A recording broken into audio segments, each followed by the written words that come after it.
Awesome. Well, we will all start in a second. So again, hi everybody. My name is Steve Olson. I work as a program manager here with the CWCT program for the last couple of years. And if you've been to one of our fireside chats as a little homage to FDR in the past, these are just opportunities. We do them every other month in between our career fairs, where we have lots of our employers and recruiters come out and do either informational interviews or breakout sessions. This is something we do in the past. We've done some on resumes. We've done some on interview preparation. We had our last one was just before Christmas. We had the creative director from LinkedIn do a rock your profile, show you how to make a really good LinkedIn profile. And I'm really excited. Very good colleague of mine, Katie Keller, works for Clearance Jobs, has been a partner of our program in the past, both as the organization DHI and Clearance Jobs, but also personally. You have a great LinkedIn presence. You have a great amount of knowledge in the cleared space, and you also work for really excellent companies partner with this program. So tonight we're going to be having how to land a security clearance job, and Katie Keller, the night is all yours. And if you have questions, the last thing I'll say before I turn it over to you, Katie, please use the chat box. We have 3 staff members from CWCT on the call tonight, and this is recorded. But if you have a question, feel free to raise your hand if Katie's okay with kind of, questions as she goes along. But at the same time, I know there's some time at the end for Q&A. So without further ado, I just want to say thank you for attending tonight. Thank you for coming out on a Friday to learn about cleared jobs. And Katie, thank you so much for being with us. It's all yours. Always happy to partner with you all. And thank you all for spending your Friday evening with me. And thank you, Steve, for inviting me back to speak with you all. So I'm Katie Keller. I'm the content marketing manager at clearancejobs.com. And before starting with Clearance Jobs, doing editorial and kind of content for the last few years, I supported various contractors working in the Department of Defense and Intelligence community spaces. So today, my hope is to answer any questions that you might have in landing a security clearance job. So whether you've previously been cleared or potentially cleared, or are just trying to learn about the process so you can get your foot in the door, I'm here to help. And even beyond this conversation, which I will provide my contact info at the end. So next slide, please. First, I just want to tell everyone a little bit more about Clearance Jobs in case you're not familiar. We're a modern marketplace for career opportunities and national security. So when you think federal jobs, you might think USA jobs or have that in mind. But really the big difference with us is that we're used by both federal agencies and defense contractors that are looking for cleared candidates. And instead of users just being able to apply to various jobs, they actually have a living profile that can be searched similar to other social media sites. We were founded in 2002, just after 9/11, and we've been committed to connecting security cleared professionals and employers in a secure and private platform to fill the jobs that safeguard our nation. So amazing company. I love working for them, and they do amazing work for really anybody that's looking to get into a cleared career, but a lot of military spouses that hold a security clearance, transitioning military, and then of course veterans. So next slide, please. So the big difference between us and other professional networking sites is that we are protected. So we're not on the open source market that clearance holders can really trust that we have vetted recruiters and employers. So we are the leading platform with the most registered candidates, the highest number of cleared jobs, the widest reach online, and definitely the best tech.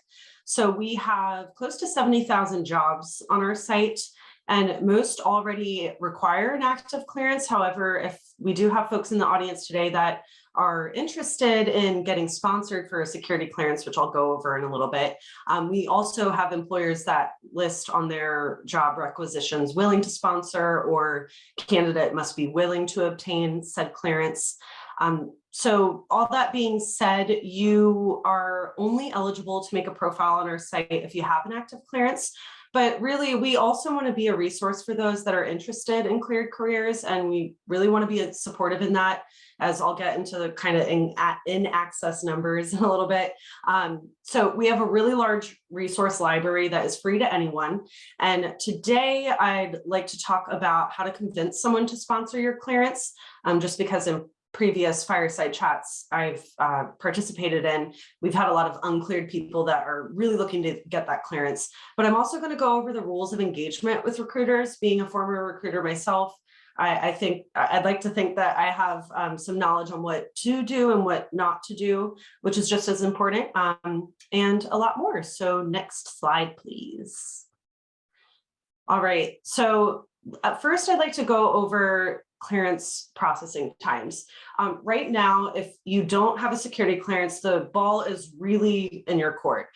Clearance processing times used to be a just huge issue in the last decade, but the Defense Counterintelligence and Security Agency, that is the agency currently conducting background investigations for a lot of the DoD, they have made amazing strides in probably the backlog that, I don't know, some of you may have heard in the news in the last 5 to 10 years, but the current clearance processing times for a DoD applicant on average are 181 days.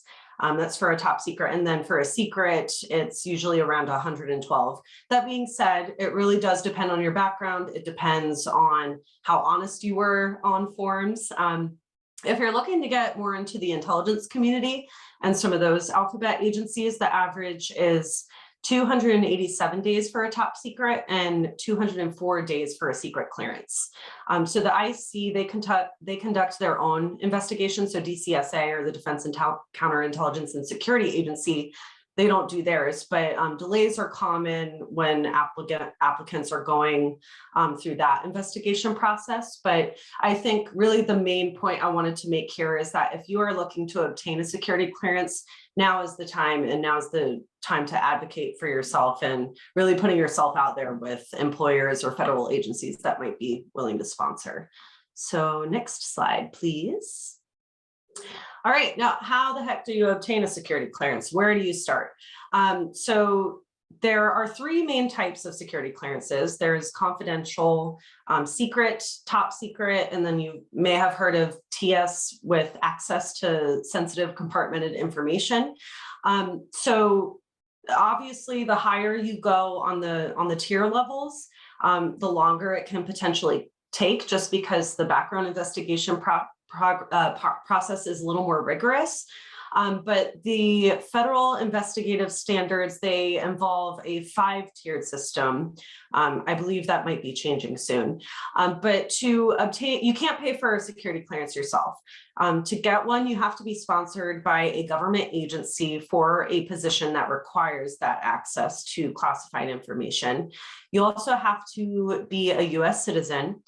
So first, what you're going to do is find that position, apply to it, say that you're potentially clearable to, if it's a federal agency or a defense contractor, kind of works the same in those steps.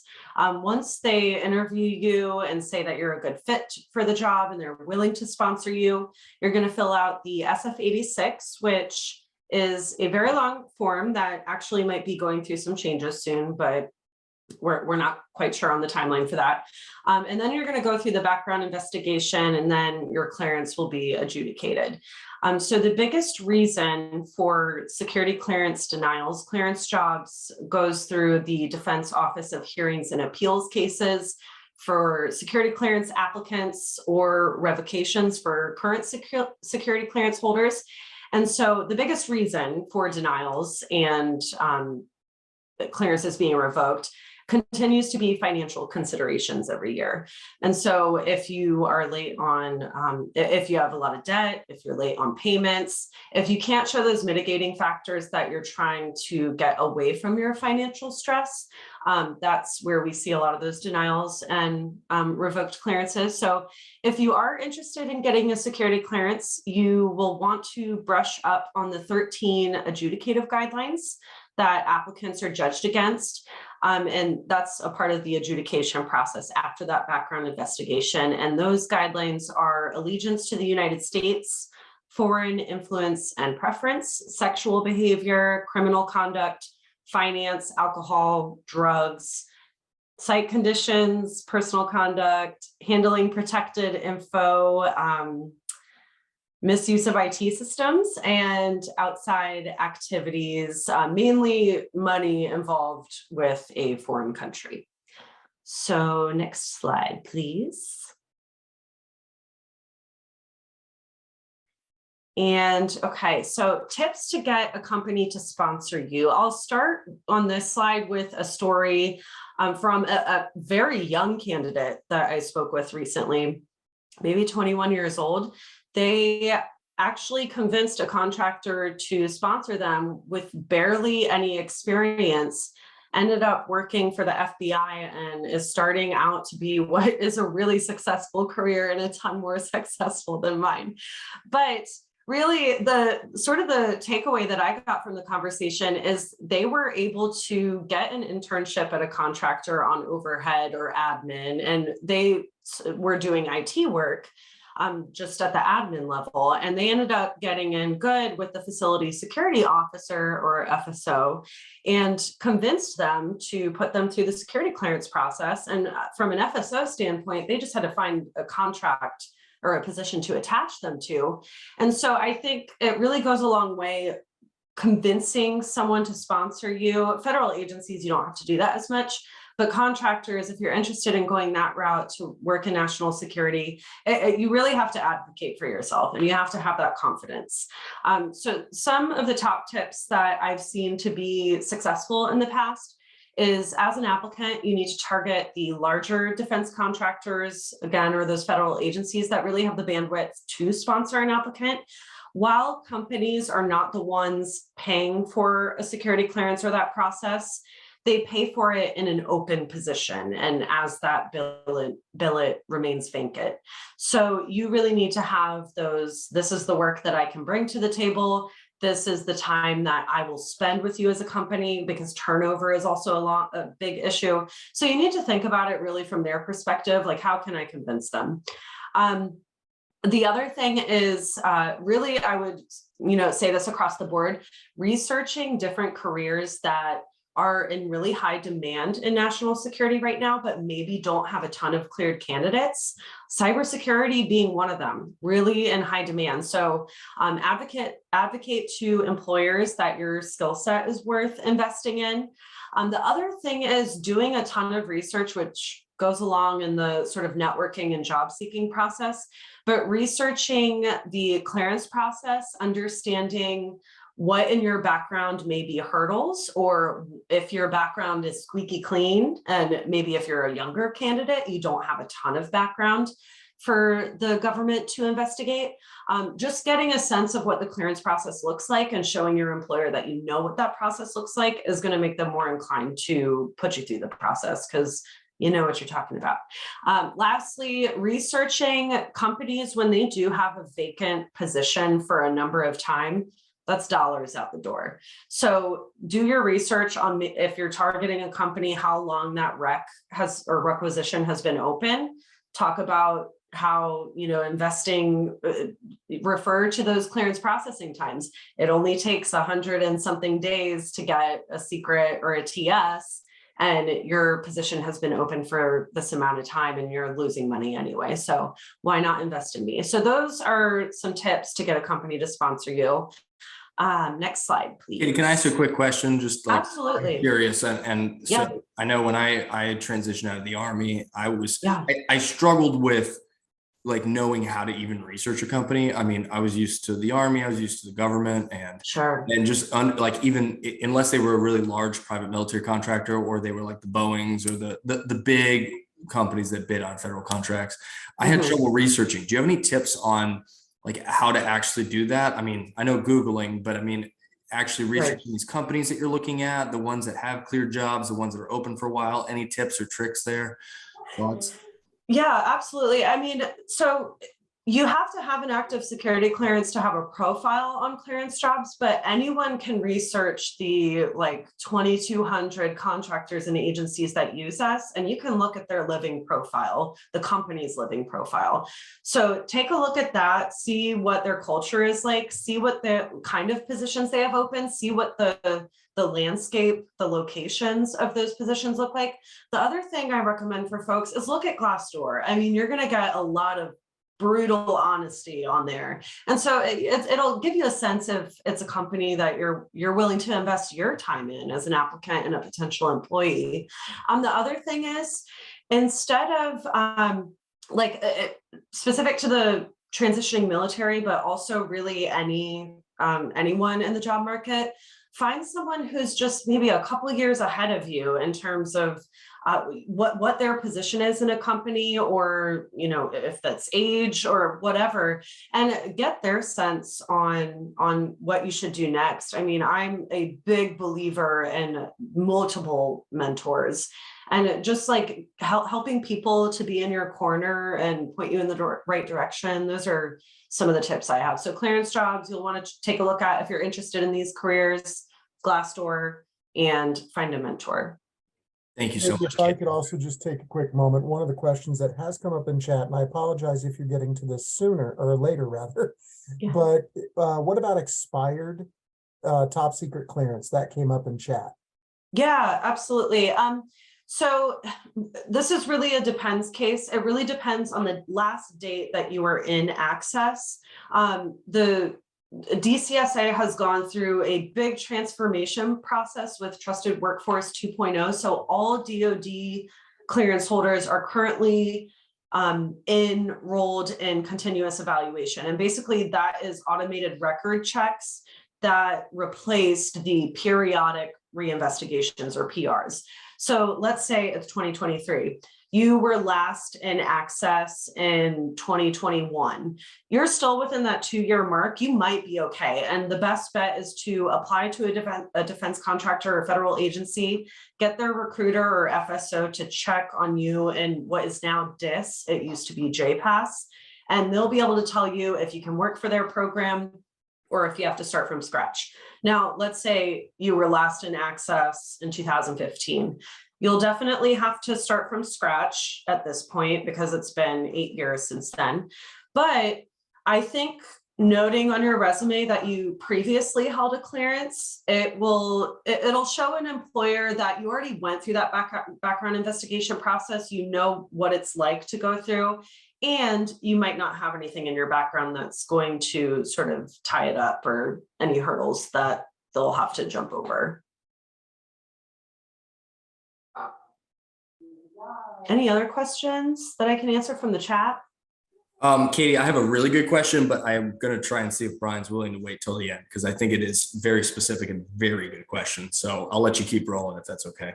Okay, yeah, definitely remember it. All right, next slide. Okay, so resume tips. I will start this slide that this is going to be different no matter to whoever recruiter you speak with, whatever company you speak with. It's always going to look differently because when a recruiter is looking at a resume, they have their preferences, but these are tips that I've gathered from my time in recruiting and then the recruiters that Clearance Jobs really engages with today. If you're applying to a contractor, they may actually ask you to reformat your resume anyway when you submit to the government if they think that you're a good fit for a position. Take these with a grain of salt, but these are my tips. So you will have different resumes for any job you apply to, or at least I think you should. You should take a look at every job description that you're applying to. You need to add in all of those keywords from that job description into your resume wherever it's applicable. Recruiters are also idiots, and they have not worked the job that you're probably applying for.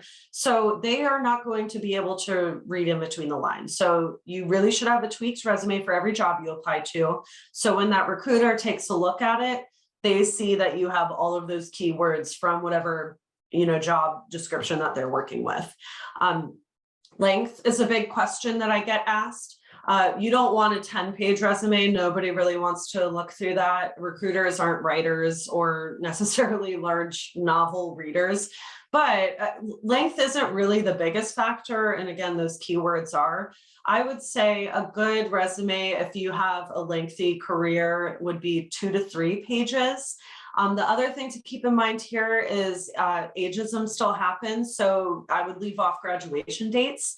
If you have, it's 2023, if the job requires 10 years of experience, I wouldn't go above those 15 to 20. You just still want to keep that in mind. And then certifications, I know, is a big thing for this group. If there is a cert that you're missing for a job, I would just let the potential employer know that you're working on it, maybe in a cover letter. I believe in cover letters, but you can also do that on your resume as well.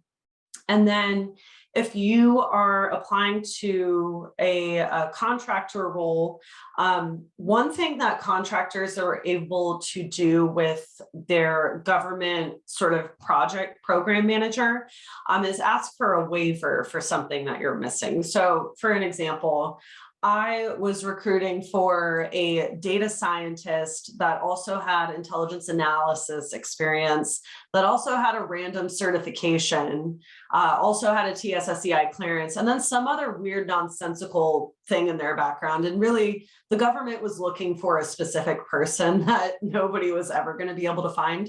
So I asked for a waiver because I would find candidates that maybe transitioned from intelligence to data science, but they didn't have that crazy cert. Like they were just getting into data science. So asking for a waiver, if you know that as a candidate and you say that to your recruiter, like they'll be like, okay, yes. The other thing is in terms of building experience, if you're just starting out in a career field or if you just pivoted, missing that experience, there are ways to sort of gain it in terms of the government is super keen on like year requirements, like even though it may not matter, depending on the candidate, but nonprofits and internships are a good option to get on the job training. And that internship, if it is with a defense contractor, could end up leading to full-time employment. So those are my tips. I will stop here. Do we have any questions on resumes before we move on? Okay. Cool. All right. Next slide, please. All right. So I do have written notes for this, which I don't think that's good or bad. These are just things that I've learned along the way in my experience as a recruiter and the way that candidates have messaged me in the past and what messages flew to the top of my priority list and then the messages that kind of fell by the wayside. So the biggest thing before you make an introduction with a recruiter, if you're on LinkedIn or some other social media site, or if you're eventually on clearance jobs, really understanding that recruiters are very busy. Everyone's very busy. That's not that recruiters, should be held on this pedestal for that, but they could be working like 50 different requisitions at a time. Could be working longer hours because they're trying to reach people, cleared recruiters specifically. They're trying to reach people that are outside of the SCIF. So that means working late hours. So just understanding that time is of the essence before you send that first message, I think is really key. So my first tip on that is being really direct. I just recall so many messages where people would send their resume and say, take a look at my resume. And that message would go down the priority list to the very bottom because I was already sifting through resumes for people that were potentially applying, through our company website, also sourcing on, places like LinkedIn and clearance jobs. And so the last thing I wanted to do is look at a random resume and I didn't even know if they were a fit for anything. So really being direct. So applying to a company's position, noting what that requisition number is. And when you send this initial message to a recruiter, noting what position you applied to is super helpful. Include the ways that and again, all of this is very succinct and very compact. So including that requisition number, including how you meet the qualifications. I applied to the cybersecurity analyst role listed on your website. Here's the requisition number. I have this many years of experience. I have a TS SCI clearance. I have this cert. So being very direct about how you can help them and how you can help save them time is really important. Also, doing your research beforehand. So not only reading up on the company and the positions that they have, the contracts that they have, the programs that they kind of support within the DoD or IC, but also just like doing simple research on recruiter's name. Katie Keller is very easy to mesh into Kelly. I have found over the years, I think I've been called Kelly more than I've been called Katie. So just making sure that you're doing that research and you're getting those little details correct. And then again, knowing the position that you applied to, that you're referring to in that initial message. This is a good one, detailing your expectations. Having your non-negotiables in place, like if you end up sending this initial message to a recruiter and this turns into a phone screen or a phone interview, and you have these non-negotiables, like I cannot take less than this amount of money, stand true to those and do good by you, but also detail. I'm not saying that you should list what salary you want in the initial conversation, but at least set up the expectations for the recruiter and for yourself, just so that is a connection that you can continue, even if that conversation maybe ends up in no job offer, you're not a good fit, or you're just not interested. Managing all of those expectations, I think, is really important when you're networking with folks. Be polite. If you do hear of a salary that is just laughable to you, don't laugh, because maybe the recruiter makes that much. So that's happened to me in the past. So just, giving people the benefit of the doubt, I think, is really important. And then follow up. If you do have, from that initial message, you do have a phone conversation, follow up, express your interest. Or on the same note, just let them know that you're not interested, just to keep that relationship going. And then I feel like ghosting could be a topic here. I'll just note a few things, like tips on candidates have ghosted me, but I also know that recruiters ghost candidates. Everybody is very busy. Tips to not get ghosted is just continue that follow-up. Be annoying. If you meet the requirements, I am so happy to have someone annoy me and get them to the top of my inbox.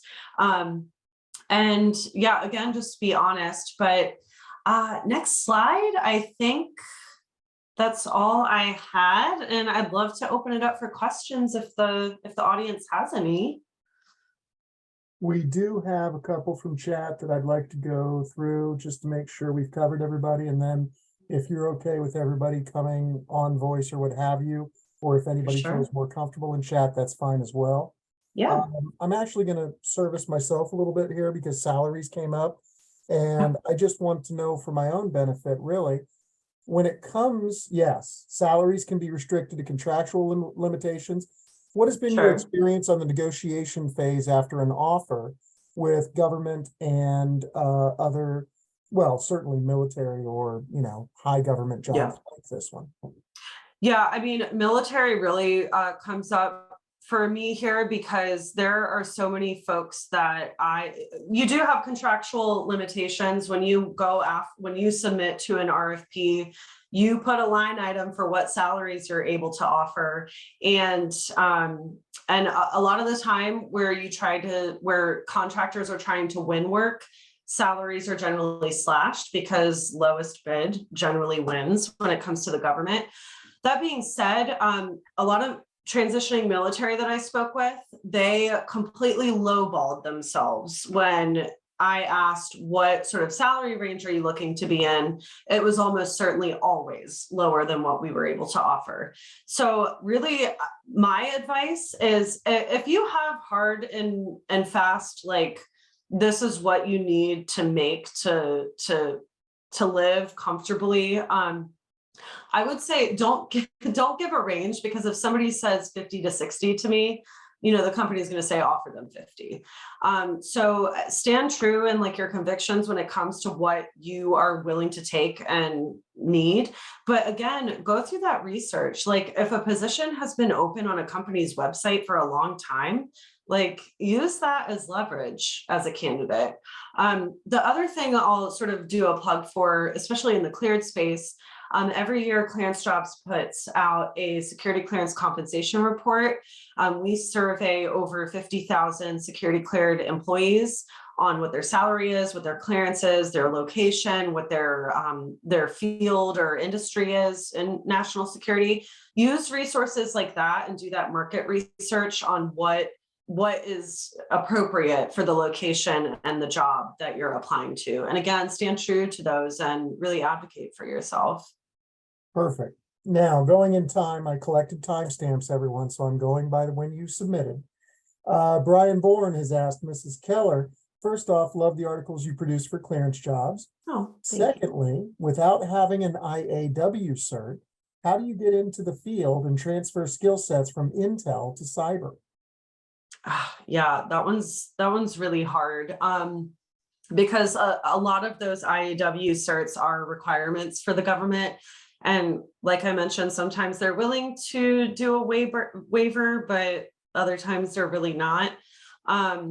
If you're serious about getting and pivoting into a different field, I would recommend, boot camps are always a great way to like gain skill sets and gain a certification, but also network with people. And then the other thing is I would love to, maybe Steve, if I can send it in like a follow-up link, I would love to forward along my, used to be a candidate that I was trying to recruit forever. I never ended up recruiting him, but we've stayed connected, and he pivoted from intelligence to kind of the cyber world. And so he might have some really tactical tips that I might not be able to offer you. All right, going up a little bit, our next one is from L. Regarding the profile for ClearanceJobs, I have recently completed favorably adjudicated T5 investigation. I do not yet have a clearance assigned. Am I eligible to create a profile on ClearanceJobs? In terms of that eligibility, I would have to get back to you on that. So I'll put my contact information. I think it's on the last slide here. Shoot me an email directly and we can kind of hash out those details. And also, I think Steve Olson, with limited capability to respond to all emails, has offered himself also as a link if you're having any questions there as well. But I want to be fair to him. He's a hard worker. Don't spam him too much. I'm a liaison. I know very little, but I'm good at talking, or good at talking. All right. So next up, do you know of a company that can help preparing a resume for cyber-related jobs? Steve did a great job giving us an indication on that. But if you'd like to address it as well, we'd love to hear from you. Sure. So we actually have a very long list of resume templates on our news site. So that's news.clearancejobs.com. I think if you scroll to the bottom, it might be on the right. We have a great template there. And then other companies, I do know of one recruiter that kind of has a side hustle on doing sort of secret squirrelish type resume reformatting. So I'd love to provide her info in a follow-up email as well. All right, so that one's for you, Elle. I'm not sure. And Bill, you know who you are. And Bill, if you don't mind, and my plug there I mentioned in the chat was, and they're not a competitive clearance job by any means. Hire Heroes USA is a oh, totally, yeah, signed part of our program. I don't necessarily, I wouldn't say that they are going to be the absolute best resource for preparing for a cleared job. They very well could be. They work with a lot of those. But they're a great resource. Yeah. Yeah, I mentioned them because you get the one-on-one. You actually get a person that might zoom in with you and talk through your resume. It's free. Mm-hmm. Funded by Fortune 500. So I always mention them. But yeah, Katie, if you have a reference, please, we'll shoot that out to all of our students. Yeah, absolutely. No, but organizations like Hiring Our Heroes, they are, great partners to ClearanceJobs, and again, that one-on-one. I think also if you find state reps for example, in Virginia, the Department of Veteran Services. If you get in good with one of those reps, they're also a huge resource as well. Yep, and we also got a link in our chat. It's a Google link, but still, it'll probably get you there for the compensation report that you mentioned earlier, so that might help. Yeah, so this go ahead. year's is actually dropping on Valentine's Day, so Aw, that might how be sweet. last year's. So yeah, we're showing candidates the love on Valentine's Day and money. So Well, that's fantastic. This is relating to the earlier question as well. It goes to what is required as proof of clearance to set up a profile on your site? So we do go by the honor system, but I will say that you can easily be flagged if a recruiter checks your clearance and it is in fact not active. So we are not security officers. We don't ask for your socials. We don't ask for any of that important information, but we do have other avenues of eventually finding out if you're lying to us. So, Okay. And what ATS words are best to use for a cybersecurity role? So I think with that question, you're sort of referring to like AI capabilities within an ATS. I That was know from that, Kayla. She can help fill us in. She's yeah. also interested about remote opportunities, if that's a correlation to that question as well. Okay, yeah, well, so with so I know that AI and ATSs, sort of people are the ATS immediately rejecting candidates. That was a lot of chatter in the last few years in terms of hiring and recruiting. I will say that any small to mid defense contractor is not going to have an ATS of that caliber. If you are applying to maybe a Lockheed Martin that has an influx of applications that they're maybe not able to go through, potentially they have it, but every recruiter I've spoken with, they are absolutely looking at resumes and rejecting everyone. So I don't know that AI is widespread within the recruiting community, especially since leadership is not necessarily interested in investing in recruiting technology. But in terms of keywords, I mean, again, it's really job description dependent. I mean, cybersecurity, networking, if you're trying to be in like sort of a threat hunting role, like those keywords are going to be different. Really just look at what the position is going to be doing, add in what that position is doing to wherever you've done it. And then minimum requirements, whether it's years of experience, just make sure that's, you know, easily notated on your resume along with those certifications. So I hope that answers that question. In terms of remote jobs, specific to clearance jobs, there are cleared remote jobs. Everybody's complaining that there's not, but there definitely is. I know Leidos is hiring for cleared remote people right now, if you're looking for a specific company and a good company. And then on clearance jobs, if you go to our homepage and just click search for jobs, it'll show you a listing of all of our jobs. And then in the different search parameters, you can note remote jobs. And I think we have like 1,500 listed right now. So Steve, on this next one, you did address it in chat as well. And if you want to speak to it as well, but can you read that text still from Lee? And do you want to respond to that while asking Katie about that as well? That's the one where The resume keywords or yep. And a little frustration with his experience. Yeah, so Katie, jobs. I think this is something that one of our students, I've heard this from lots of students, that they're very qualified, applied to a lot of jobs on whether it's Indeed, LinkedIn, or clearance jobs or something like that, and they're just kind of frustrated with the lack of callbacks. And my response was like, it's leaning towards the concept of networking, and possibly in what I have always considered a very coveted thing in this space is that referral. And Absolutely. that and I've been there before where I've been applying, like, oh, I have a master's, I'm a veteran, like, why am I not getting calls, whatever. And then all of a sudden these referrals or that one connection I make on LinkedIn, all of a sudden, boom. So I don't know how to make that question, but it's a really good discussion subject, just kind of bridging the gap between being incredibly qualified and possibly cleared, but not getting that interview, not getting those interactions, not having those referrals, not actually getting the chance to talk to a recruiter like you were.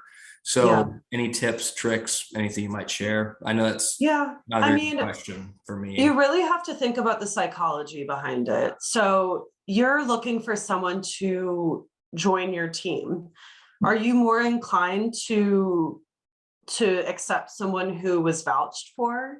Or are you more inclined to take a chance on a random resume that you've seen once and there hasn't really been any persistence behind?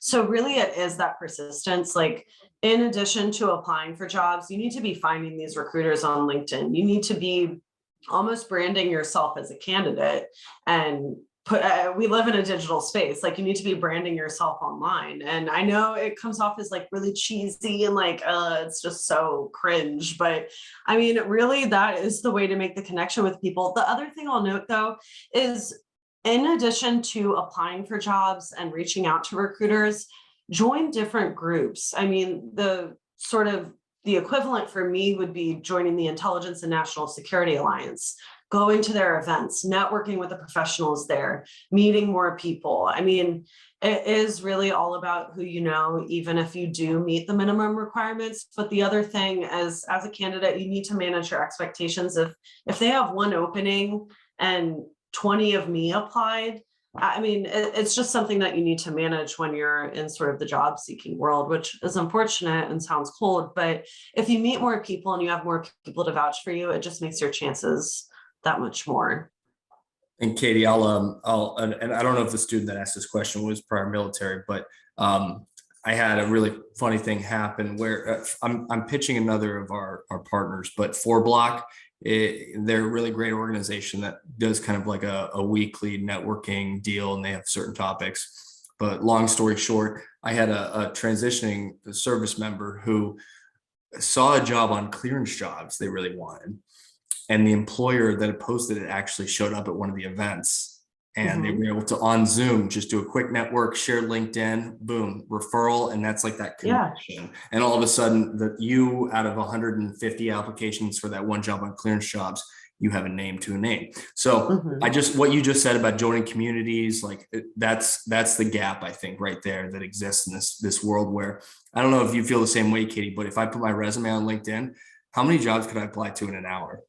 Right. So these jobs are going to have so many applications, right? Totally. So how do you make yourself distinct? So, well, and you can see how many people have applied on LinkedIn usually for a lot of those jobs. And so like, you look at those numbers and it's like, I mean, it's discouraging, but like, that's why you got to get in with people. You got to make meaningful connections. Again, it sounds so cringe to people who hate doing this, but it really is what gets you to the next level, I would say. I can speak to that as well, actually. I totally agree with what you just said. And Raj, I did see the hand icon. You will, if you want to come off mute in a moment, that's fine.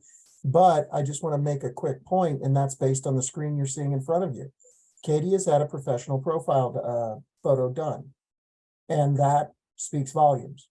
Those little details do matter to employers, and little things like that can make a difference without question. So be aware, and you shouldn't really pay anybody for this benefit. Take free advice first, but be aware, getting on LinkedIn or any of these sites might as well be a full-time job, and making it work for you is a full-time job. So don't be discouraged if it's not happening.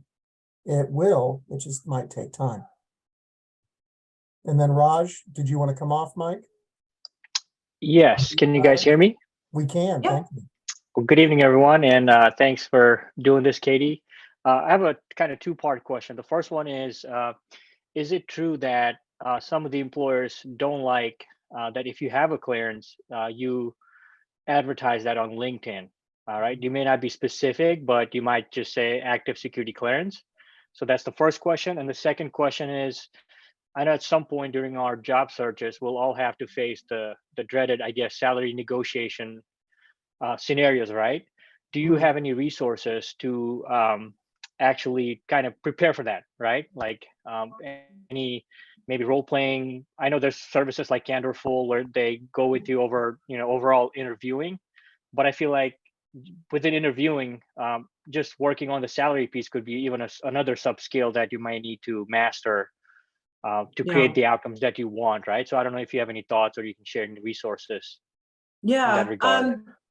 So in terms of advertising your security clearance, everyone that has a security clearance goes through security training every year. You're told, operational security, you are not supposed to advertise it on open source platforms.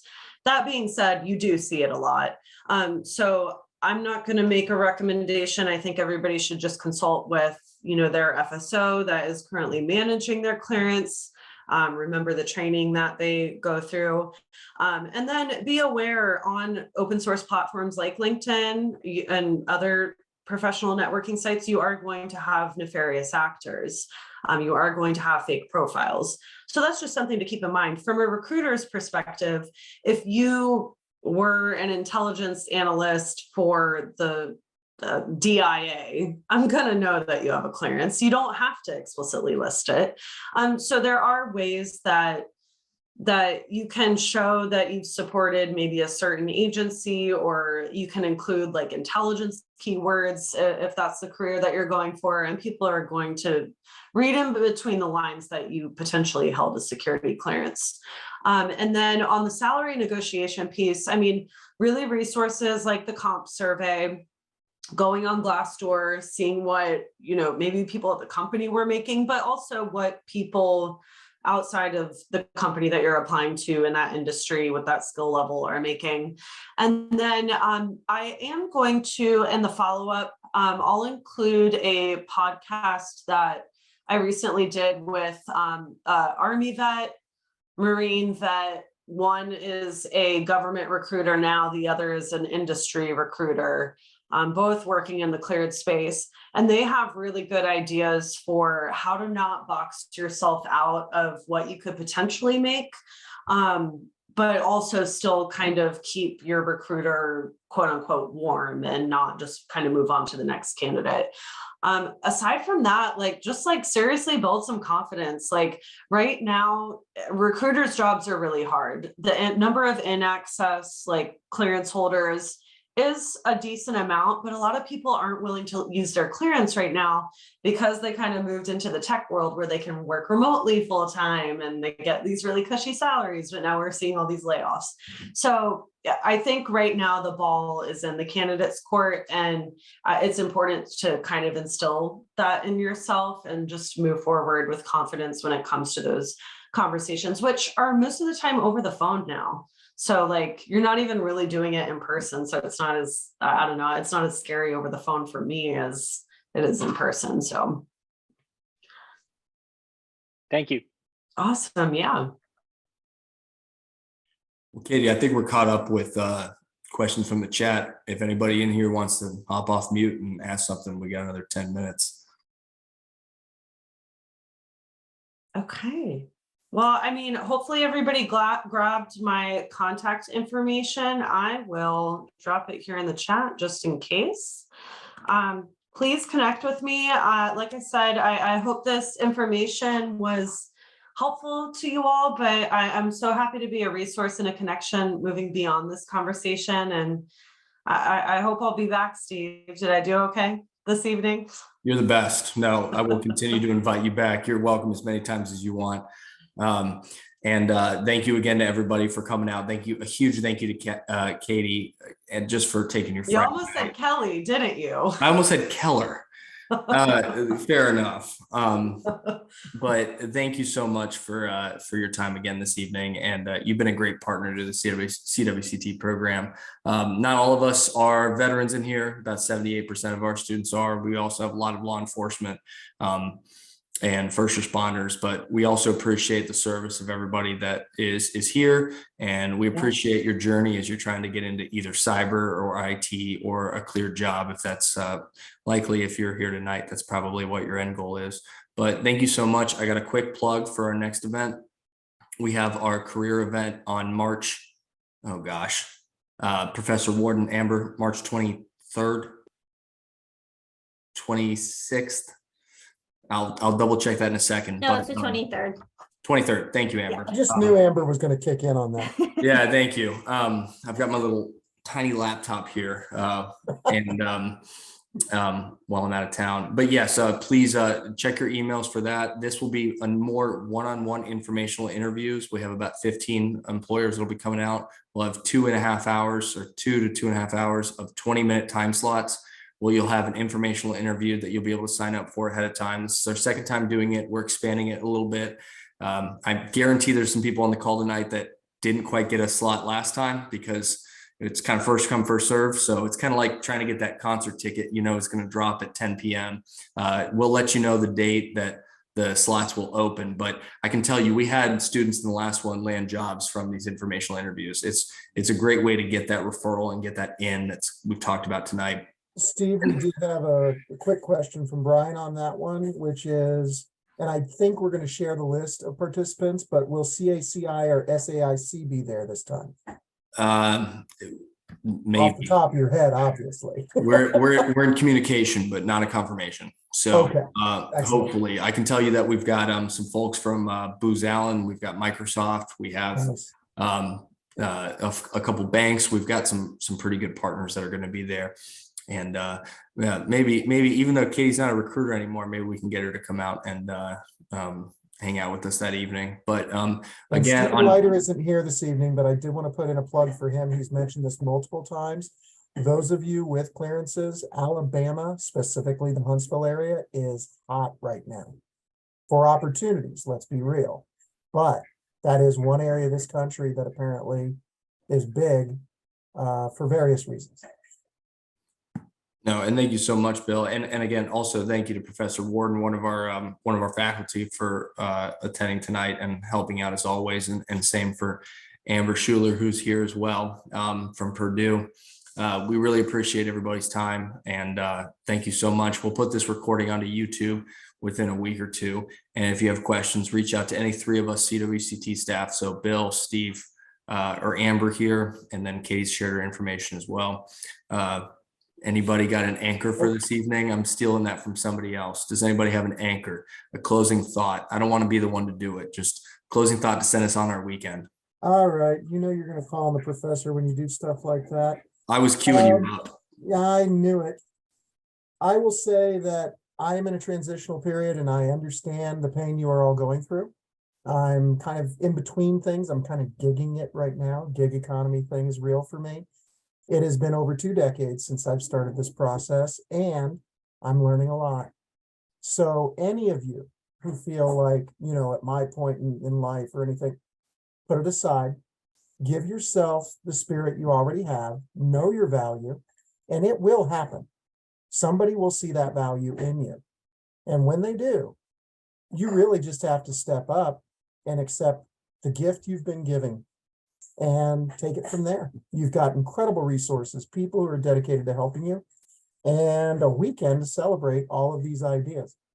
So other than those people in my class tomorrow and Sunday, I need you tomorrow afternoon, guys.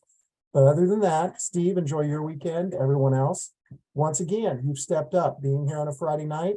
You're showing your dedication. You're showing your willingness to learn. That will help you succeed. It's only a matter of time, guys. Perfect, Bill. Thank you. Thank you, Katie. Thank you, everybody. Enjoy your weekend. Thanks.